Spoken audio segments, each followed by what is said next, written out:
Coucou tout le monde, comment allez-vous aujourd'hui? Ça me fait extrêmement plaisir de vous retrouver et surtout qu'on est de plus en plus nombreux. Donc déjà, un grand merci à vous tous et toutes qui vous êtes abonnés récemment. Vraiment, ça me touche beaucoup. Je ne pensais pas que ça pourrait intéresser autant de monde. Et à celles et ceux qui sont déjà là, comment ça va?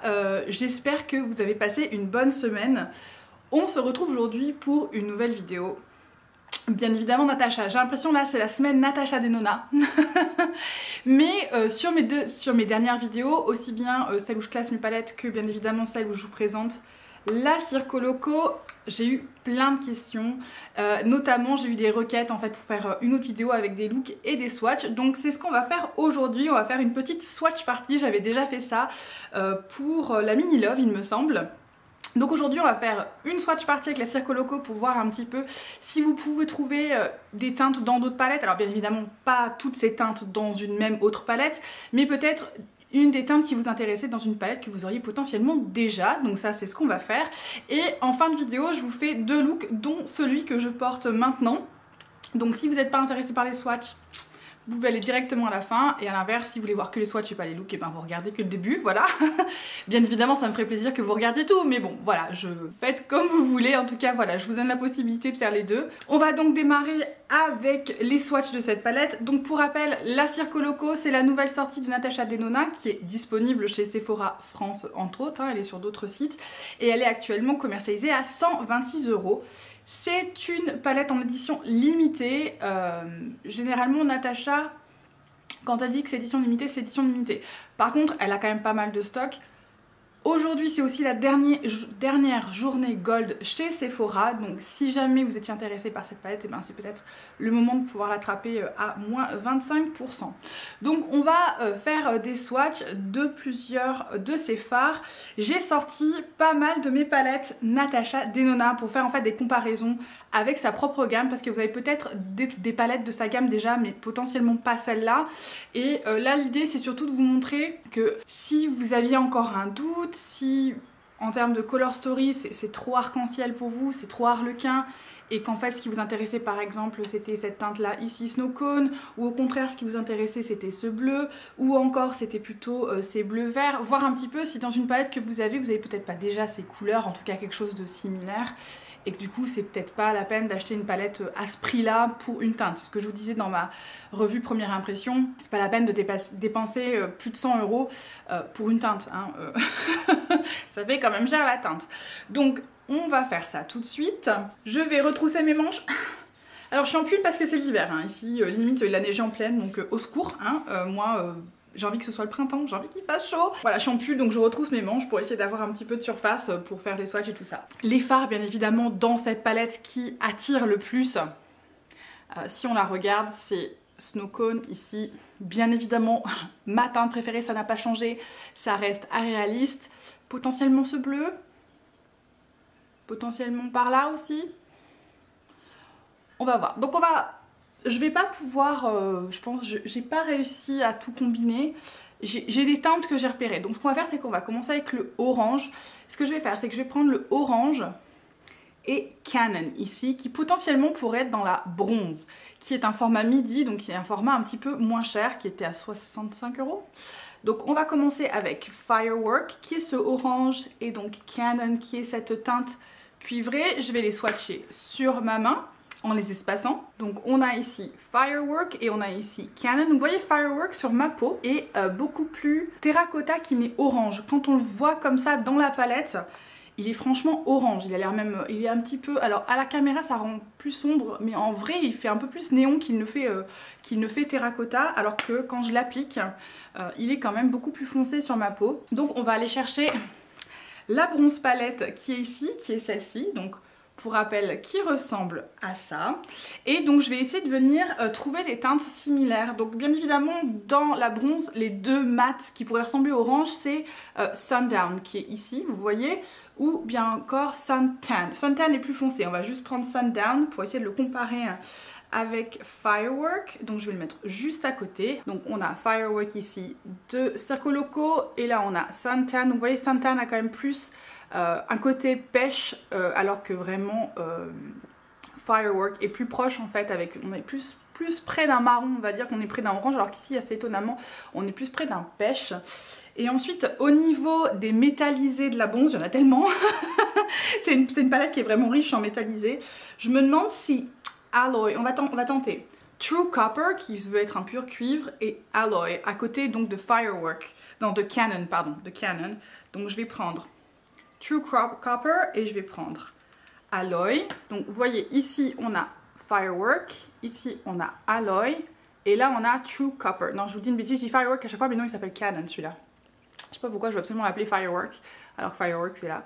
Donc on a Canon, Alloy et True Copper. Donc ça c'est les deux de la bronze et ça c'est celui de la Circoloco. Donc vous voyez la différence n'est pas monstrueuse. Bien évidemment Canon est quand même plus un cuivre orangé alors que ces deux-ci on est plutôt ici vers le doré et là on est quand même vraiment carrément dans le cuivre un petit peu marronné plus terracotta. Donc vous voyez celui de la Circoloco est quand même dans la même famille que son mat.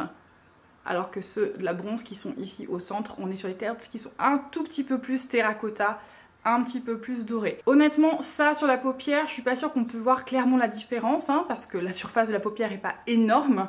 Mais voilà, si jamais vous avez la bronze et que c'était plutôt des teintes comme ça qui vous intéressaient, je pense qu'avec la bronze, concrètement, vous êtes plutôt servi. Pour terminer cette comparaison, je vais juste swatcher en dernier la teinte qui est ici en bas à droite qui s'appelle Spiral, qui est vous savez, une de ces formules un peu satinées. C'est pas vraiment un métallisé. Je vais le mettre juste au-dessus de Canon pour que vous voyez en fait la différence avec tous les autres. Celui-ci, franchement, peut-être le plus orangé de tous. Donc vous voyez, on a ici Spiral que je viens juste de mettre et celui-ci qui est Canon. Hein. Donc ça, c'est les deux de la Circoloco et ça, c'est les deux de la bronze. Donc vous voyez, dans la Circoloco, on a en fait quelque chose de très monochromatique en fait. On a juste une différence de texture entre ces trois fards, alors que la bronze, on a vraiment, on va dire, un gradient qui est un petit peu plus visible. Pour finir avec cette comparaison des oranges, j'ai sorti la Metropolis, qui était elle aussi une édition limitée. Donc on peut encore la trouver chez Look Fantastic, si je ne dis pas de bêtises. Mais voilà, pour rappel, la Metropolis, c'est celle-là. Et vous voyez, on a bien un orange ici et on a pas mal de bronze et de doré. Mais on va swatcher le mat orange, qui est, je vous le dis tout de suite, plus un terracotta. Et on va swatcher ici ce métallisé en bas. Et donc je vais mettre tout en bas celui, je vais le mettre sur le côté l'autre parce que j'ai plus de place sur ma main. Donc vous voyez ici, on a le mat de la Metropolis qui est clairement et beaucoup plus foncé, beaucoup plus en fait rouge hein, que ce qu'on peut avoir dans les autres palettes. Et ici on va avoir le métallisé de la Metropolis, vous voyez encore une fois, qui est quand même plus orangé, qui tend vers le rouge que ce qu'on peut avoir et dans la Circoloco et dans la bronze. Hein. Vous voyez, on a des teintes qui sont dans la Metropolis globalement plus foncées que dans les autres palettes. Alors on continue notre swatch party. Donc les oranges, c'était, j'ai envie de dire, c'est pas les fards les plus impressionnants de la Circoloco, mais je trouvais que c'était potentiellement ceux qu'on pouvait retrouver le plus dans la gamme récente de Natasha, c'est pour ça que je vous les ai swatchés. Bien évidemment, on va aller swatcher Snow Cone, qui est ce turquoise métallisé que j'ai en fait aujourd'hui dans mon bord interne, qui est juste... Il attrape la lumière, celui-ci. Et là, dans la gamme de chez Natasha Denona, on va avoir quelque chose qui lui ressemble. Et c'est pour moi la Mini Tropique. Si vous avez la Tropique, en fait, la Mini Tropique, c'est la dernière rangée, concrètement, de ce qu'on a dans la Tropique. Et donc, bien évidemment, c'est ce fard ici qui s'appelle Mint Frost, que je vais swatcher juste en dessous. Donc, ici, on a Snow Cone et ici, on a Mint Frost. Donc, la différence principale, donc vous voyez, ici, on a plutôt un sous-ton bleu et ici, on a plutôt un sous-ton vert. Mais surtout la différence que vous ne pouvez pas voir à la caméra, c'est la texture. Snow Cone est beaucoup plus crémeux que Mint Frost. Et pourtant Mint Frost est déjà franchement métallisé crémeux, mais Snow Cone c'est vraiment le niveau au-dessus. Et du coup, vous voyez, on a une réflectivité qui est beaucoup plus importante parce qu'on a en fait un peu plus d'opacité ici qu'on peut avoir sur Mint Frost. Donc vous voyez, regardez, on voit vraiment bien quand je joue que Mint Frost a beaucoup plus de particules de réflexion que peut avoir... pardon, je dis toujours Mint Frost, que Snow Cone peut avoir beaucoup plus de particules que Mint Frost. Vraiment, cette teinte, elle est absolument magnifique. Vraiment, Snow Cone, c'est une des teintes qui sortent du lot dans la Circoloco. Et là, je vais faire rentrer une palette d'une autre marque, mais dont on m'a parlé en commentaire et dont j'ai entendu un petit peu parler aussi sur les autres vidéos que j'ai pu voir. J'ai pas vraiment regardé de vidéo à proprement parler, parce que... potentiellement je voulais pas que ça biaise mon avis, si ça a un sens ce que je dis. Mais c'est la Riviera de chez Anastasia Beverly Hills. C'est sûr que quand on voit la Riviera, potentiellement on peut voir des similitudes. Après, on n'a pas du tout la même formulation. Donc, les fards Anastasia sont beaucoup plus poudreux que ce que peut faire Natasha Denona. Et parce qu'ils sont un peu plus poudreux, on va dire pour moi ils sont un petit peu plus user-friendly, dans le sens où avec ça, pour vraiment construire la couleur, il faut vraiment avoir de la technique. Globalement, on peut faire des looks assez portables avec la Riviera. Mais du coup, potentiellement les deux teintes qui pourraient ressembler, c'est Mediterranean ici ou Seaside. Je vais les swatcher en dessous, vous allez voir, c'est pas du tout pareil. Et c'est surtout la consistance, hein, n'est absolument pas la même. Je peux vous le dire tout de suite en mettant mon doigt dedans. On a quelque chose de beaucoup plus poudreux chez Anastasia. Vous voyez. Je suis obligée parce que ça a soulevé pas mal de produits. Donc ici, on a Snow Cone de la Circoloco. Ici, on a Mint Frost de la Mini Tropique ou de la Tropique. Et là, on va donc avoir Seaside et Méditerranéenne de la Riviera. Donc vous voyez, on n'a pas du tout les mêmes teintes. Même en termes d'opacité, on n'est pas du tout au même niveau. On a quand même globalement moins de réflexivité chez Anastasia, même si ces fards sont absolument magnifiques. Hein, c'est pas aucune critique, j'adore la Riviera, ça fait potentiellement partie de mes palettes préférées. Mais voilà, on n'a pas du tout la même chose. Et là, on est carrément plus vers des bleus violets, alors que là, on est quand même vraiment plus vers des bleus verts. Donc pour continuer cette comparaison entre la Circoloco et la Riviera, on va prendre la teinte Flip, qui est ce satiné un peu vert que j'ai utilisé aujourd'hui également sur mon look. Et donc que je vais vous swatcher ici. Donc voilà, hein, ça c'est Flip. Et dans la Riviera, potentiellement, on peut avoir un fard un peu similaire et c'est Seychelles. Donc Seychelles, c'est celui-ci. Encore une fois, c'est pas la même consistance. Il est plus poudreux, mais je vais vous le mettre côte à côte pour que vous voyez la différence entre les deux. Si vous avez la Riviera et que vous vous dites, ben moi c'est plutôt celle-là qui m'attire. Donc vous voyez, donc ça c'est Flip, on est vraiment sur un satiné là, on n'est pas vraiment sur un métallisé pur. Et ça c'est Seychelles qui est vraiment la teinte la plus belle, une des teintes les plus belles de Riviera, même si je les aime beaucoup. Mais vous voyez là quand même Flip est plutôt vers les verts et Seychelles est quand même plutôt vers les bleus. Je vais vous remettre Snow Cone en dessous pour que vous voyez Snow Cone et Seychelles. Donc ça fait un très beau gradient, hein. Donc on va avoir Snow Cone qui est quand même très... Voilà, c'est plutôt vraiment bleu-argent. Seychelles qui est plutôt un bleu-vert bien métallisé et Flip qui est quand même plutôt un satiné. Vous voyez, on n'a pas autant de lumière dans le fard Flip. On continue dans les verts et c'est là où je pense que je vais avoir le plus de fard comparé. Ça va être Acrobat. Donc Acrobat, c'est ce que j'ai travaillé dans mon coin externe aujourd'hui. C'est ce fard crème à poudre bleu canard. Donc je vous le re-swatch pour que vous voyez. Donc ça, c'est Acrobat. Et là, forcément, chez Natasha, c'est une teinte qu'elle a tendance à faire assez souvent. En tout cas, dans ces palettes, on va retrouver des teintes similaires. Donc là, je vais aller chercher une de mes préférées et c'est la Gold, bien sûr. Parce que tout de suite, quand j'ai vu, moi, Acrobat, ça m'a fait penser à cette teinte ici, dans la Gold, qui s'appelle, puisqu'en fait, il y a des noms, hein, mais je les connais pas, qui s'appelle Python. Donc elle s'appelle Python dans la Gold, donc je vais swatcher Python et c'est vraiment la même formulation, c'est-à-dire c'est un fard crème à poudre. Et donc je vais vous mettre Python en dessous et vous allez voir que Python est beaucoup plus foncé que Acrobat. Acrobat tend quand même plus vers le bleu, quand Python lui tend quand même beaucoup plus vers le vert. Et encore une fois, on peut aller chercher la Métropolis parce que dans la Métropolis, on en a deux des fards comme ça qui sont à tendance crème à poudre. Et donc, c'est celui-ci ici et celui-là. Là, si je prends leur nom, je vais mettre le petit plastique par-dessus. C'est Enigma et Symbole. Donc ça, c'est Enigma et ça, c'est Symbole. Donc on va les swatcher aussi. Donc on a Enigma là et Symbole là, donc vous voyez on a vraiment beaucoup d'intensité dans la Métropolis. Je pense que c'est la palette la plus sombre que peut proposer Natasha Denona, hein. Vraiment les teintes qui sont dans la Métropolis sont vraiment très gothiques, vraiment sombres. Donc vous voyez au final Acrobat à côté fait bien pâle figure. Même si en fait cette teinte là fonctionne très bien avec la Circoloco, hein. Mais vous voyez on a un bleu canard qui est quand même beaucoup plus clair. Dans la Gold, on a un vert et ici, vous voyez, dans la Métropolis, on a Enigma qui est plutôt vers un bleu et Python qui est plutôt vers un vert. Mais même si là, à la caméra, je ne sais pas si ça se voit beaucoup, vous voyez, énormément de profondeur. Et la particularité, c'est quand on commence à travailler, regardez, on peut vraiment dégrader ces fards, c'est juste pour vous montrer. Et là, on va vraiment voir, on va dire, le sous-ton qui est plutôt vert sur celui-ci. Ils sont très intenses, ces fards-là, dans la Métropolis. Je galère à enlever ces bleus de la Métropolis, c'est un truc de fou. Ils sont tellement intenses. Je viens d'y passer limite complètement une lingette quoi. Mes doigts sont un petit peu tachés, bref. très intense la Metropolis hein. Allez, on continue notre tour, notre vue et on va venir prendre ce bleu ici électrique qui est celui que j'ai utilisé dans mon look que j'ai fait lors de mes premières impressions, qui est un métallisé vraiment il est vraiment très beau. Je veux dire, là-dessus il n'y a pas de souci, regardez-moi ça, regardez-moi comme il est beau, il est juste magnifique. On va là retourner dans la Metropolis parce qu'il y a également des bleus disponibles dans la Metropolis. Il y a un bleu surtout qui pète, hein, c'est Aqueous ici. Et donc je vais le swatcher juste en dessous. Je pense que déjà au look, on voit que c'est pas du tout le même bleu. Donc vous voyez, ça c'est celui de la Circoloco, ça c'est celui de la Metropolis. On a vraiment dans la Circoloco un bleu roi, alors que la Metropolis on a quand même un bleu qui tend un tout petit peu plus vers le vert, qui est un peu dans les teintes qu'on peut avoir dans la Metropolis.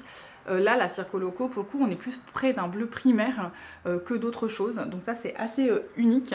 Et pareil, je vais aller chercher une palette d'une autre marque parce que si c'est ce bleu là qui vous intéressait, bien évidemment je vous sors une pâte Magrass, mais pas n'importe laquelle, je vous sors. C'est bien évidemment la Mothership numéro 1 Subliminal qui a, si ça veut bien rester ouvert parce que c'est un peu lourd ces palettes, ce bleu ici. Très beau. Alors là vraiment entre les deux je vais le swatcher. On va regarder et après je vais vous expliquer. Donc ici on a le bleu de pâte et ici on a le bleu de la Circoloco de Natasha. C'est avant tout une différence de texture. Les fards de pâte sont beaucoup plus compacts. Ils n'ont pas la crémosité des fards de Natasha. Donc typiquement, si les fards de Natasha ne fonctionnent pas pour vous, parce que j'ai eu pas mal d'échanges avec vous et j'en suis vraiment désolée de savoir que vous avez des palettes et les fards ne tiennent pas sur vos yeux, c'est vrai qu'en fait ils sont extrêmement émollients. Potentiellement, pâte, on n'a pas ça. On va avoir des fards qui sont beaucoup plus compacts, donc qui vont se travailler aussi bien sec que mouillé. C'est-à-dire que sec, on a un résultat qui est très proche de ça. Et si on travaille au doigt et mouillé, on a un résultat un petit peu plus. Donc au doigt, c'est comme ça. Et mouillé, on a un petit peu plus de luminosité, on va dire, de métallisé. Mais vous voyez, celui de pâte est quand même un petit peu plus foncé que celui qu'on peut avoir dans la Circoloco. Donc par exemple si vous avez la Subliminal et que ce bleu vous plaît, dans un sens vous l'avez un petit peu déjà, hein, bien qu'encore une fois celui de la Circoloco est quand même plus proche du bleu roi. On va continuer et on va parler maintenant de Aréaliste qui est ce lilas, juste, il est sublime, je veux dire il est... Regardez-moi cette teinte comme elle est belle. Bon alors celle-là, je vous cache pas que je pense pas avoir un dupe, hein, je pense pas avoir un fard qui lui ressemble. Bien évidemment, dans la Subliminal de pâte, on a potentiellement un de ces fards spéciaux ici. Chez pâte, ils vont être multidimensionnels. On est plutôt sur un duochrome et on a quelque chose dont l'opacité est plus légère. Donc je vous les swatcher, regardez. Donc vous voyez, celui de pâte a vraiment beaucoup plus de reflets. Il est plus multidimensionnaire que Aréaliste, hein, qui lui est quand même globalement une teinte qui est plutôt lilas clair. Et vous voyez, on a une opacité qui est quand même différente. Aréaliste est beaucoup plus opaque que le fard spécial de pâte, qui lui a vraiment pour vocation de se mettre sur les autres fards pour leur apporter toute une autre dimension. Vraiment, pâte, c'est la superposition. Donc vraiment, ce fard-là, il est construit comme ça. Il est très beau, mais c'est pas réaliste. on n'est même pas à côté. C'est-à-dire que il est magnifique, mais il a un sous-ton un peu rose, alors que Aréaliste, il est vraiment lilas argenté. Et du coup, je me suis dit peut-être que j'avais trouvé quelque chose de similaire dans la grande palette, la 28, celle que je vous ai classée dans ma vidéo où je classe mes palettes. Mais en fait dans celle-ci, ce qui ressemblait potentiellement plus c'est ici, mais ça c'est vraiment un argenté, c'est vraiment de l'argent, vraiment c'est pas pareil. Voyez, regardez, ça c'est vraiment argent métal, alors que là on a vraiment quelque chose de lilas, du coup beaucoup plus doux en fait, hein. Ça c'est assez froid, c'est assez sévère j'ai envie de dire, alors que là on a quand même quelque chose qui est un petit peu plus printanier. Printanier, ça marche. Et enfin, pour finir avec cette comparaison, j'ai sorti une de mes palettes de indie, d'une marque indie, et c'est Kaleidos Makeup. Je vous en ai déjà beaucoup parlé. J'avais fait un petit concours où j'ai envoyé cette palette-là, donc typiquement à l'une d'entre vous. Donc j'espère qu'elle te plaît autant qu'à moi. Et donc ça, c'est la Futurism 3. Celle-ci, c'est Astro Pink. Et dans Astro Pink, on va avoir cette teinte là qui est aussi très proche, qui s'appelle Light Year. Mais en fait, vous allez voir que ici on a quelque chose quand même qui a un sous-ton un peu plus violet, quand Light Year est un peu plus rose. Alors ça se voit pas, ça se voit quand vous voyez je viens travailler avec la lumière. Light Year est moins opaque que Aréaliste. Et encore une fois, on a quand même plus un sous-ton rose ici, et là on a quand même plutôt plus un sous-ton violet un peu froid, donc lilas, hein, vraiment. On va continuer maintenant avec les roses, parce que Natasha a quand même fait une sortie cette année et l'année dernière, hein, elle a sorti quand même la Love Palette, hein, qui est principalement monochromatique. Donc on retrouve des roses dans la Circoloco, donc je vais swatcher encore une fois le mat et le métallisé, donc Joker et Razzle Dazzle qui est ici.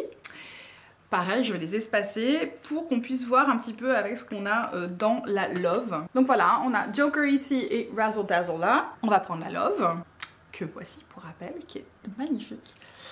Alors au niveau du rose, je pense qu'ici on a des roses qui sont plus clairs. Donc on va prendre par exemple Intense. Et à l'inverse, si on veut aller vers quelque chose de plus foncé, on va avoir par exemple Heart, qui est quand même plus proche du rouge, et là je vais le mettre en dessous. Et vous voyez ici on a Heart, donc vraiment Joker c'est peut-être le rose le plus rose, hein, des trois.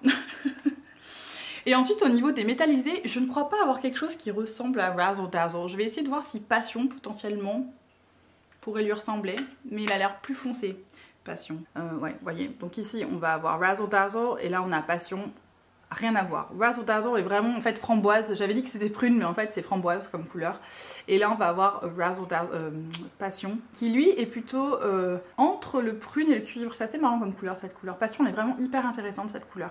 Mais bon bref, Razzle Dazzle beaucoup plus framboise. On va revenir dans la Riviera parce que on a un rose mat ici et un métallisé là. Donc on a Bahamas qui est le rose fuchsia de la Riviera et on a Palermo qui est le métallisé un petit peu rose-violet. Alors dans la Riviera vous voyez on a Bahamas qui est vraiment beaucoup plus Barbie que Joker ici qui était dans la Circoloco qui quand même est plus un rose un peu plus standard, nude. Parce que vraiment Bahamas c'est un rose Barbie, un peu froid d'ailleurs, vous voyez c'est un rose qui a quand même un sous-ton un peu froid alors que Joker on est plutôt sur un rose à sous-ton chaud. Et ici on va avoir Palermo là-haut à côté de Razzle Dazzle, donc c'est marrant, Razzle Dazzle est beaucoup plus foncé en fait, hein, beaucoup plus framboise que Palermo qui lui est plutôt un rose un petit peu plus clair. Et enfin pour terminer, je voudrais qu'on termine avec la teinte Green qui est ce doré un peu vert que j'ai également utilisé sur ma paupière aujourd'hui. Donc vous voyez c'est ce métallisé là qui est pas tout à fait doré, qui est pas tout à fait vert, c'est une teinte hyper intéressante Green. Bon bien évidemment ça me fait penser aux teintes qu'on a dans la Gold parce que on a cette famille un petit peu des dorés verts ici, même si ce qu'on a dans la Gold là c'est beaucoup plus translucent. On n'a pas la même opacité dans la Gold qu'on peut avoir dans la Circoloco.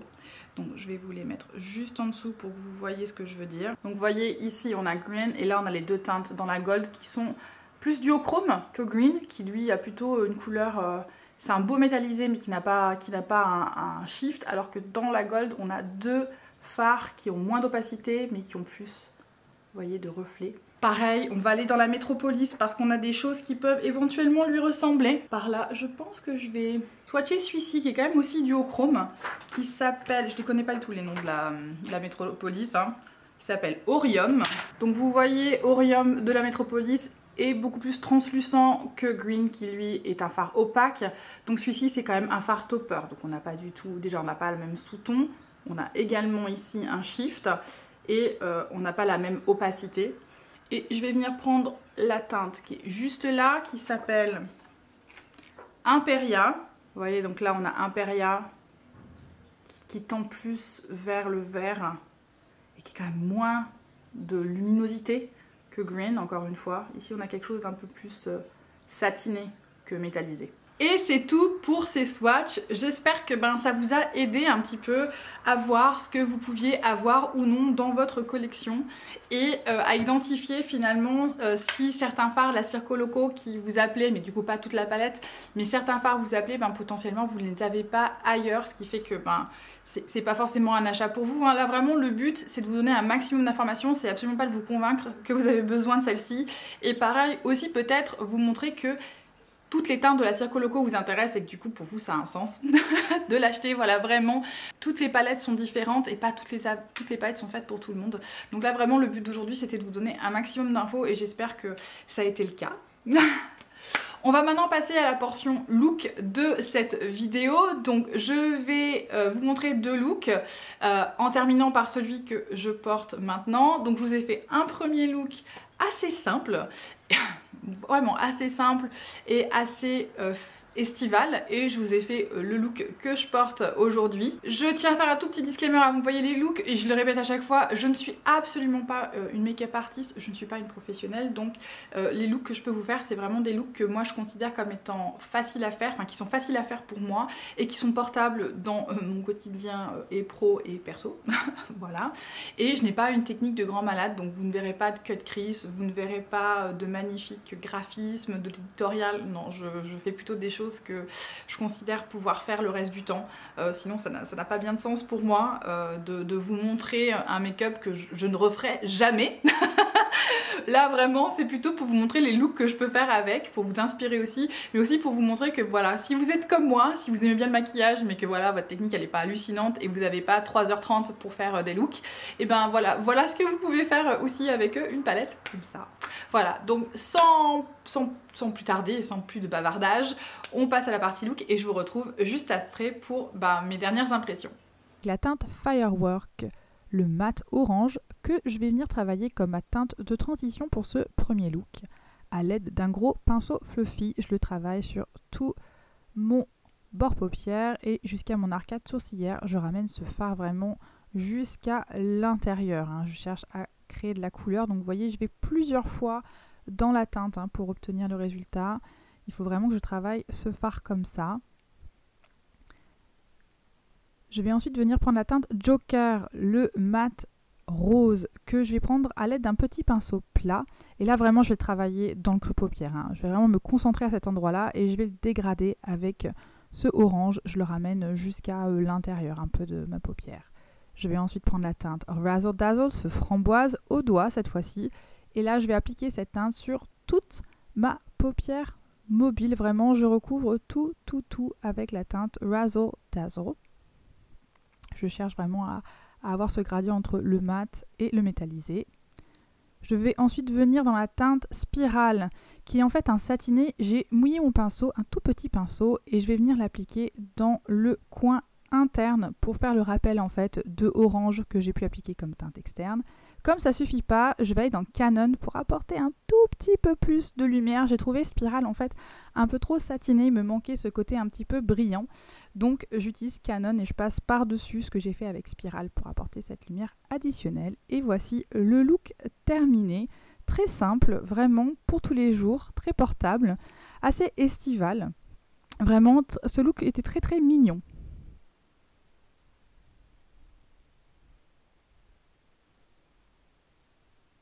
On passe au second look et maintenant on va aller dans le bleu turquoise Phantomime. Et donc pareil, je démarre de la même façon, c'est-à-dire que je vais d'abord essayer d'utiliser ce fard comme teinte de transition. Alors je ne sais pas si vous voyez au début, j'ai du mal à construire la couleur, je dois y aller en plusieurs fois. J'essaye vraiment de voir le turquoise sortir et avec la base que j'ai utilisée, ça ne fonctionne pas très bien. Je décide donc de continuer comme ça. Et du coup de changer de pinceau parce que avec celui que j'avais je prenais pas assez de produit et ça va beaucoup mieux avec un pinceau beaucoup plus dense, plus petit et on va dire un peu carré, et là j'arrive à construire l'opacité que je cherche avec ce bleu turquoise. Donc toujours même principe sur tout au-dessus de mon pli paupière vers mon arcade sourcilière. Je vais ensuite dans Acrobat, ce magnifique vert un peu bleu canard qui est un crème à poudre.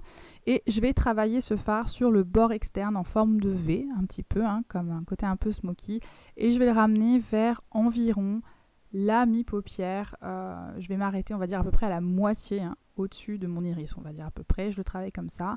Et pour gagner en intensité, je prends un petit pinceau crayon et je vais juste travailler le V externe avec ce petit pinceau crayon pour vraiment avoir la couleur désirée.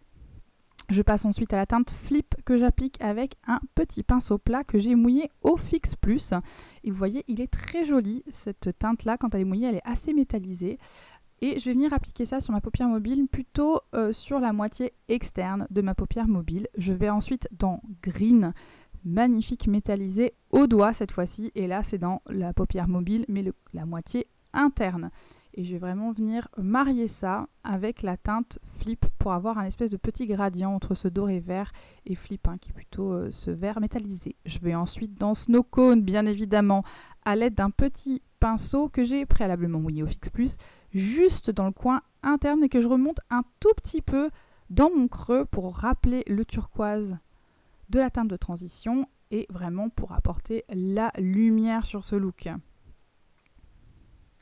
Voici donc le look terminé. On a vraiment quelque chose que j'ai adoré. Alors c'est très hivernal comme look, mais franchement les couleurs se sont mariées hyper simplement. J'aime beaucoup le résultat final.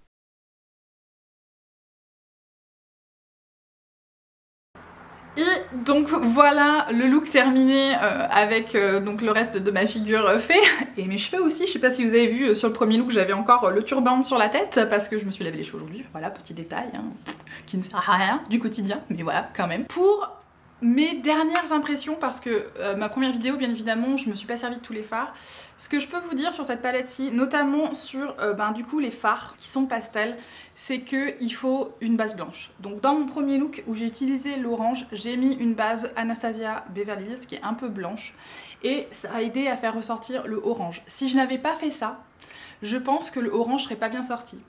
Pareil, je sais pas si vous avez vu quand j'ai utilisé Fun to Mine, il a fallu que j'y aille pour faire ressortir le bleu parce que sur mon teint de peau le bleu a tendance un petit peu à se dissiper parce que aussi pour mon deuxième look j'ai utilisé ma base Tom Ford, j'ai pas utilisé une base blanche, ce que j'aurais dû faire. Donc ce que je vous conseille c'est qu'avec cette palette là je pense qu'il faut une base opaque. Il faut une base opaque de type Louise pour vraiment faire ressortir les pastels si vous voulez faire un look plutôt avec des pastels. Si vous utilisez plutôt les fards foncés, typiquement Magic, vous n'avez pas besoin d'une teinte opaque. Hein. Mais j'ai trouvé qu'avec le orange et donc Fun to Mine qui est ce turquoise là, il aurait fallu une base plus foncée pour que vraiment ça pète. La deuxième chose, c'est que les métallisés satinés, donc typiquement Spirale, Flip, Razzle Dazzle, ça a été, mais Spirale et Flip, je pense qu'il faut mouiller ces fards. Si vous les travaillez secs, vous n'aurez pas le rendu voulu. Notamment Spirale en fait, qui est en fait un vrai satiné, c'est pas du tout un métallisé je trouve. Alors que Flip, on se rapproche du métallisé. Mais j'ai trouvé qu'avec ces deux fards là, il fallait les utiliser mouillés, impérativement. Alors que les autres, je trouvais qu'au doigt, ça rend très très bien. Il n'y a pas besoin de les mouiller. Et enfin, ce que je trouve dans ces fards là, c'est que vraiment, ils se marient très bien. Notamment quand j'ai utilisé Firewalk avec Joker, c'est ce que j'ai fait dans mon premier look, j'ai trouvé que j'avais eu aucune difficulté à dégrader et ça franchement c'est top. Le fait d'avoir fait ces looks pour vous, ça m'a permis de voir que vraiment cette palette là, elle permettait de mélanger les couleurs sans trop se poser de questions si on reste dans les mêmes tons. Je n'ai pas pris de risque, c'est-à-dire que je suis pas allée dans des opposés, je suis plutôt allée dans un gradient parce que voilà, vu mon niveau encore une fois de technique, c'était plus simple pour moi. C'est tout pour aujourd'hui. J'espère que cette vidéo vous a plu et vous a apporté des informations complémentaires à votre prise de décision ou simplement pour passer un bon moment ensemble. Si cette vidéo vous a plu, n'hésitez pas à lui laisser un petit pouce et dites-moi donc en commentaire si ça vous a fait changer d'avis ou pas du tout, au contraire, et quelle est la teinte que vous préférez dans la Circoloco. Dites-le moi. Bon, moi je vous le dis, mais vous le savez déjà, c'est Aréaliste. C'est vraiment celle qui me plaît le plus. Mais vous, du coup, potentiellement, quelle est votre teinte préférée de cette palette? Et sinon, quelle est votre teinte préférée dans votre palette préférée de chez Natasha Denona? Si ce n'est pas déjà fait, abonnez-vous, on est de plus en plus nombreux et franchement c'est top. Je me prépare à faire un petit concours dès qu'on aura atteint les 500, donc restez connectés pour poursuivre tout ça. Je vous souhaite dans tous les cas à vous tous et toutes une excellente journée, une très belle soirée et un très beau week-end. Ciao ciao!